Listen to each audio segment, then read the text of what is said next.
सभी साथियों का एक बार फिर से आपके अपने यूट्यूब चैनल शिक्षा विभाग समाचार में आपका बहुत बहुत स्वागत है। साथियों, आज की एक महत्वपूर्ण जानकारी, पुरानी पेंशन योजना सभी राज्यों में लागू होगी ओपीएस। जान लेते हैं पूरी जानकारी। सभी राज्यों में लागू करनी होगी ओपीएस। शिव गोपाल मिश्रा यूपीएस के पक्ष में आदेश जारी किया गया है। जान लेते हैं पूरी जानकारी। एक तरफ जहां पे कर्मचारी पुरानी पेंशन बहाली ओपीएस के लिए आंदोलन कर रहे हैं, वहीं दूसरी तरफ ऑल इंडिया रेलेवेंस फाउंडेशन के महासचिव और राष्ट्रीय परिषद के सचिव श्री गोपाल मिश्रा ने कहा कि एकीकृत पेंशन योजना यूपीएस के सभी राज्यों को लागू करना होगा। यह योजना केंद्र सरकार और राज्य सरकार दोनों के कर्मचारियों के लिए बनाई गई हैं और पुरानी पेंशन ओपीएस और नई पेंशन योजना एनपीएस से कई मायनों में अलग हैं। एकीकृत पेंशन योजना यूपीएस बनाम पुरानी पेंशन योजना ओपीएस। जान लेते पूरी जानकारी।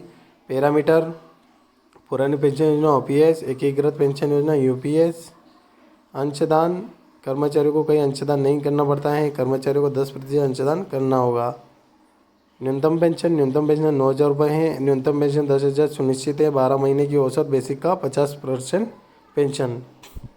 सरकारी योगदान: पुरानी पेंशन सरकार के खजाने से दी जाती हैं। सरकार 18.5% अंशदान करेगी, पहले 14% था। ग्रेजुएटी और जीपीएफ 25 लाख तक ग्रेजुएटी और जीपीएफ का प्रावधान, ग्रेजुएटी का प्रावधान बना रहेगा।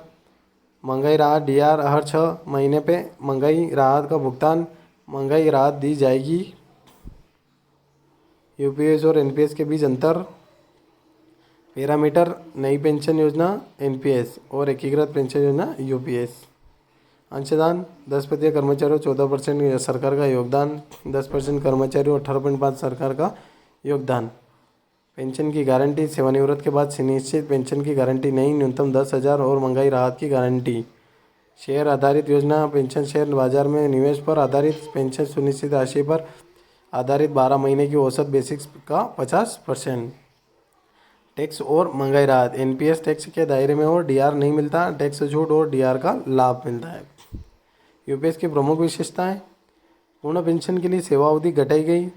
पहले 35 साल की सेवा में पूर्ण पेंशन मिलती थी, अब केवल 25 साल की सेवा पर पूर्ण पेंशन का प्रावधान मिलता है। सेवानिवृत्त कर्मचारियों को लाभ: यह योजना पिछली तारीख से लागू होगी, सेवानिवृत्त पेंशनभोगियों को भी इसका लाभ मिलेगा। न्यूनतम पेंशन: 10 साल की सेवा पर कर्मचारी 10,000 की न्यूनतम पेंशन के पात्र होंगे।